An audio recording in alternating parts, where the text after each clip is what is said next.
Afraid, I think, that these shots would hurt her performance. And even Shannon, I think, still thinks now that she lost the Oscar nomination because of these shots. And I said, Sharon, that scene is going to make you a star. And Paul said to her, you shot it, you know what I was doing, and basically I like it. And it works. And then, you know, that's history. Most actors' idea of a well-edited movie is a movie that has a lot of the actor in it, particularly in close-up. And that could cause me a lot of grief, but what the heck. I knew an actor who used to read a script basically this way. He would say, bull, bull, bull, bull, my line, and he'd read it, and bull, bull, bull. Steven Seagal was an action hero who, on Under Siege 2, I felt would break me in half. He was allowed into the cutting room to cut the action sequences, which I thought that's all he was going to do. But his first time he came into the cutting room, he said, okay, put up reel 1, meaning he was going to go through the whole movie. But there was a time when, during one of the fight sequences, that I found myself with my arm behind my head, and Seagal was demonstrating on me what he did. And he's a big guy, plus he carries a gun. I think ultimately he did like his performances, but the fact that an actor came into the cutting room created a antagonistic relationship with the director, and as editor, I was caught in the middle. I have a friend who did a picture where there was a comedian in the film who had final cut over only his scenes. And he had decided recently that he didn't want to be a knockabout comedian anymore. He wanted to be a Cary Grant-style comedian. So he came into the editing room and cut out all of the pratfalls and all of the physical shtick that he had done in the picture, which obviously didn't help the movie any. I have never let an actor into the editing room to have feedback. I think, in general, this is how I feel as an actor. Even though I love the cutting room and nothing would make me happier than to sit there and watch them do their stuff, I feel it's inappropriate. I feel like that's the time for the director to have with the editor. There are periods within the editorial process that I will hand it over, not only to my editor, but at times to my lead actor. First of all, if you have Jack Nicholson starring in your movie, and you call somebody, an actor, up and say, would you like to spend 2 days working with Mr. Nicholson, or do you have something better to do? He usually gets a good response. When Jay and I feel that we've really got the picture in a great place, and it's particularly easy now that we're editing electronically, where I'll have Jack come into the editing room with Jay, and I'll check out. And he'll bring Jack in and run the movie, even run outtakes, and talk about if there's a take that we didn't use, he did something interesting that he remembered, why didn't we use it? What Nicholson did at the end was a Nicholsonian construct. The disjointed nature of the cuttings on purpose. You imagine this guy who's taken the only love that had been possible in his life and squandered it for what was his own personal obsession. If you've written it smartly, you have a smart actor playing it. And that actor, when it's Jack Nicholson, can be very helpful in the cutting room, too.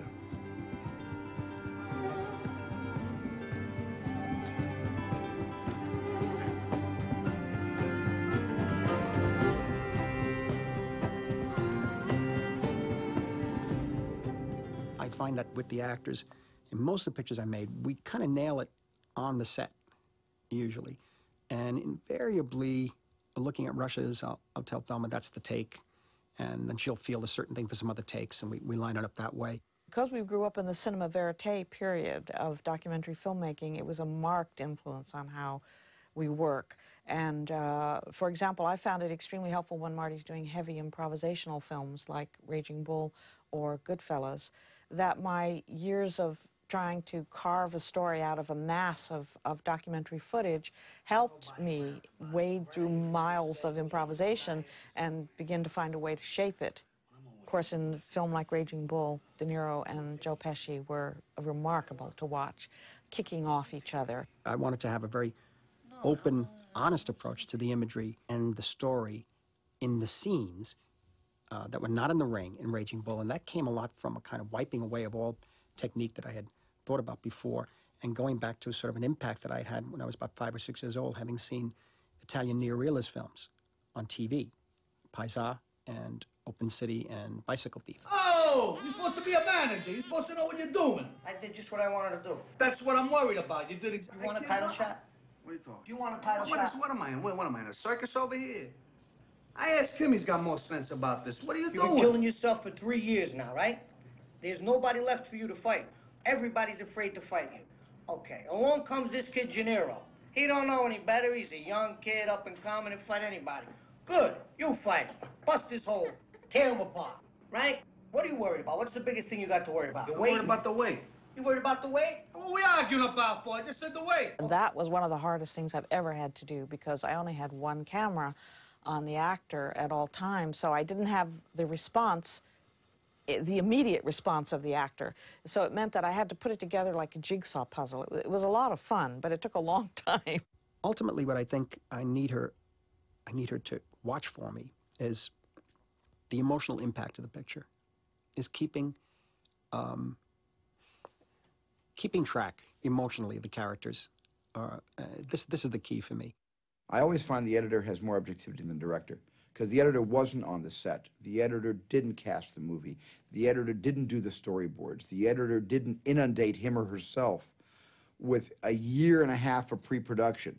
So the editor is the most, has the most objective eye in that creative environment.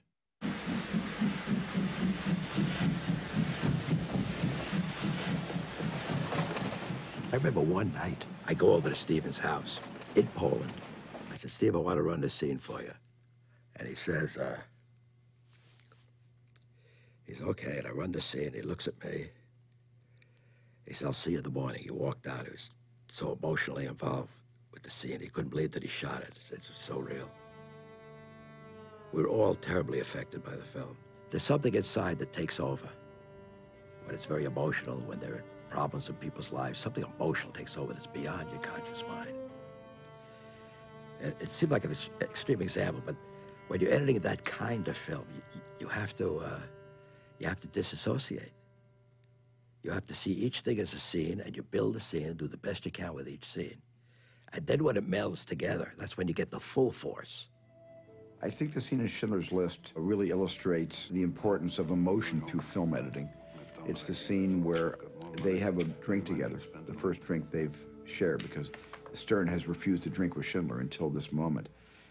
There is just a pacing that is so emotional for me, so profoundly, deeply felt. Someday, this is all going to end, you know. I was going to say we'll have a drink then.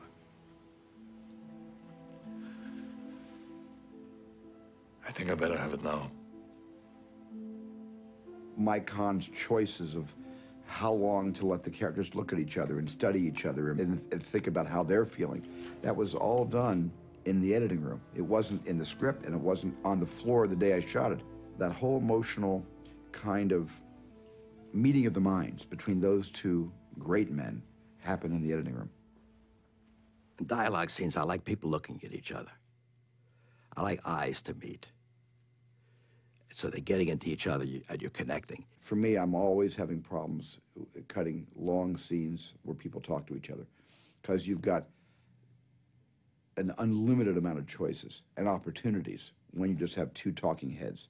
The scene can go many, many different ways. The drama can become comedy. Pathos can become tragedy. It can become, you know, kind of like, you know, a grilling session or a deposition if you cut it really fast, or it can be very leisurely and introspective if you used a lot of thought and a lot of the breaths and air and the pauses, not just the words. And that's where, you know, a great film editor really can help a director. Another way of looking at film editing is that it's a dance of eyes. Philip Seymour Hoffman's eye is looking. So that's a good thing. Now let's cut to a close-up of Hoffman looking, and the close-up of Hoffman is here. We've never seen this angle before, so the brain has to figure out what it's looking at and maybe why it's looking at it. And to the degree that you hold shots a certain length, you allow a certain train of thoughts to happen. When you cut a shot off, you've also cut off the thinking about that shot. Now, we want to cut to what he sees, because that's how we're going to understand what he's thinking about. Now, there you see him thinking, and then his eye goes down. So we run that at speed. Flinch, point of view, thinking, other co-conspirator. Let's do it now. What? Let's go. Oh, something's up. Let's don't do it. And we go. There's something about film, because of its sensory completeness, the fact that it is sound and image in this powerful fusion, that gets at something very deep within us. Filmmakers realized that sound and image didn't just stimulate emotions, they could also influence beliefs. During World War II, the U.S. government enlisted Hollywood's best. Editors and directors brought with them the same techniques they had used in fiction films to stir audiences across America.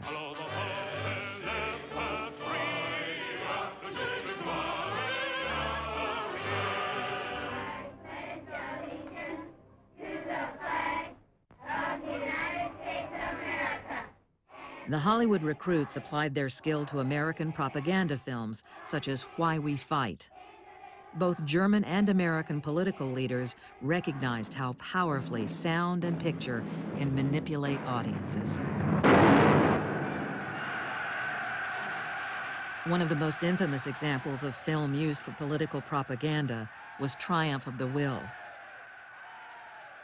Director Leni Riefenstahl used sound, music, and masterful editing to make Adolf Hitler into a god. In uns marschiert Deutschland und hinter uns kommt Deutschland. When the Allies went to war against Germany, British editor Charles Ridley re-edited the same footage to turn Hitler into a fool.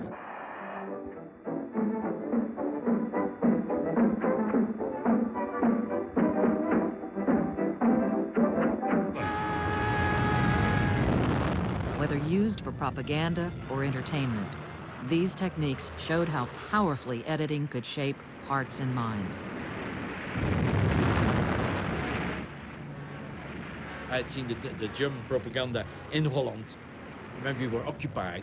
The methodology of the whole thing is, of course, to show only one side of reality. Young people from all over the globe are joining up to fight for the future. I'm doing my part. I'm doing my part. I'm doing my part. I'm doing my part, too.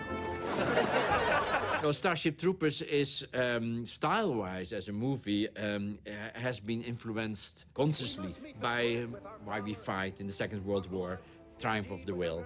I used the Leni Riefenstahl touch just to tell the audience this group of people is not aware of the fact that they are used by the government to give their lives for goals that are only interesting to the government. Fresh meat for the grinder, eh? So how'd your kids do? I'm gonna be a pilot. Good for you. We need all the pilots we can get. So I think the theme of the movie is, come on, that's great, let's go to war and die. What about you, son? Infantry, sir. Good for you. Mobile infantry made me the man I am today. In editing, you can do the same trick. It's all trying to sell us something. Manipulation that's done by editing, manipulation done by the glamorous photography, and by a certain kind of music that makes you think that you are going to heaven or whatever. The manipulation of the elements within a film is a very powerful thing. It's almost a sacred thing in a way, because you're creating effects, you're creating responses in the audience. Editing is manipulation. We're manipulating reality as the audience sees it, because you want the audience to respond in a certain way, whether it's a laugh or a sigh or a fright. Everything's manipulated. And some people say, well, this director, he's manipulated the audience. Well, that's so naive because that's all we do is manipulate. After World War II, Hollywood continued to make movies in the same way it had before the war. Although editors were now unionized, they were viewed for the most part as highly skilled mechanics. There was a man named Owen Marks. He edited The Petrified Forest, Casablanca, Treasure of Sierra Madre, East of Eden, and his films are immortal, and the man is completely unknown. And it's sort of symbolic of the way editors have been ignored in the literature about Hollywood. Editors worked on cutter's row and were expected to conform to the established rules of editing. If we were to think about the films that were being made, there was a certain film language that was very, very distinct. Certain kinds of coverage, long shot, two shot, single, single. There was almost a formulaic way of presenting films. This film language was very strict. And in editorial terms, there were rules that one felt could not be broken. A master shot had to come first, and then if you had an overshoulder, you went to the overshoulder, and you never went to the close-up till you'd done the whole dance coming from far to close. For instance, if you were going to have a transition from one place to the next, it would be done with a dissolve. Next thing you've got to remember is that a gentleman you meet among the cold cuts is simply not as attractive as one that you meet, say, in the mink department at Bergdorf's. In the 40s and 50s, the audience would expect a character to drive up, show him getting out of the car, he would walk up to the building, and then he would open the door, and then the editor would match cut the door opening on the other side, and he would walk in and come over and sit down. Pull up a chair. Thanks. It just seemed to me absolutely stupid that you had to show somebody coming down the stairs and all the way across the road and up the other side. I mean, you knew that they were coming from here and they were going to there. Why couldn't you just cut directly? Oh là là, Michel? Je peux entrer? Oui. In France, a group of film critics turned directors also challenged the doctrine of invisible editing and launched a revolution among editors. When I first saw the French Nouvelle Vague, I instantly loved it. I loved the idea. I loved the way they edited and thought I would like to cut like that. J'aime une fille qui a une très jolie nuque, de très jolis seins, une très jolie voix, de très jolis poignets, un très joli front, de très jolis genoux. You know, Godard used jump cuts because it was like, well, why not? You know, there's nothing interesting happening in this middle part, so let's just go to a jump cut. When I saw Breathless, I was staggered at Godard's brutality. What they brought to editing was a breaking of the rules. Whatever books that said this is how it had to be done, they burned them. Breathless is too hip for me. I come from Lower East Side. I'm an Italian-American guy. It's too beatnik. It's like, you know, bohemian. It's too cool. I liked it. I don't know what the hell was happening in it. J'y crois qu'il va me doubler, celui-là. You know, when I first saw Breathless in the 60s, it's like, wow. I mean, just in the first 5-minute sequence in introducing Jean-Paul Belmondo's character as this petty thief, I mean, every rule was violated in terms of how long to hold a shot, the discontinuity of what was going on, even screen directions, you know, were mixed in. And I thought, like, either this guy doesn't know what he's doing, or he's so confident that he has the grammar of film down that he's trying to show us a new way to use the material he has to tell the story. There were some films that really changed our perception of what filmmaking was, and certainly it affected what editing was. I mean, I think one of those seminal films is certainly something like Bonnie and Clyde. Some people say I broke those rules first. I certainly did not. I mean, the Russians broke those rules, and the Germans broke those rules. This was nothing new, but it was new for Hollywood. Several editors have had big impacts on me, have influenced my thinking. Dede Allen certainly is one who has taught me that don't be afraid to take a chance on doing something that doesn't seem like it's going to work. When Beatty and Faye Dunaway get to know each other, they're standing on the street corner, and she says, "I don't believe you robbed banks." And he said, "Yes, I do. Look at my gun." And he pulls it out and holds it to her on the street corner. And that could easily have been done with the tilt down to the gun, the pan over to her hands fidgeting with a Coke bottle, up to her face.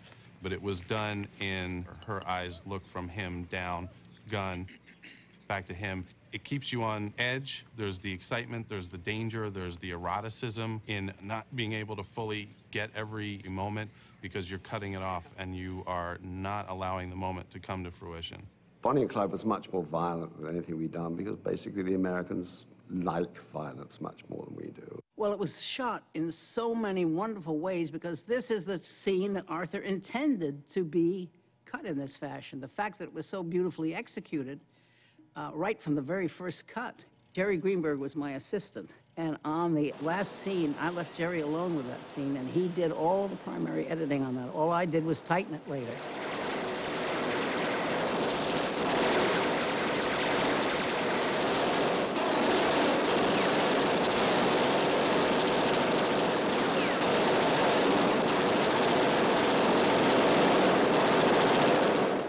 Again, one is not saying that this was the beginning of the American New Wave, because one is sure that there were smaller films before that.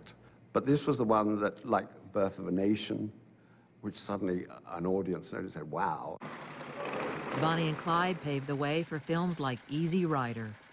So I had only had one feature under my belt. We started on Easy Rider. I was editing while they were traveling.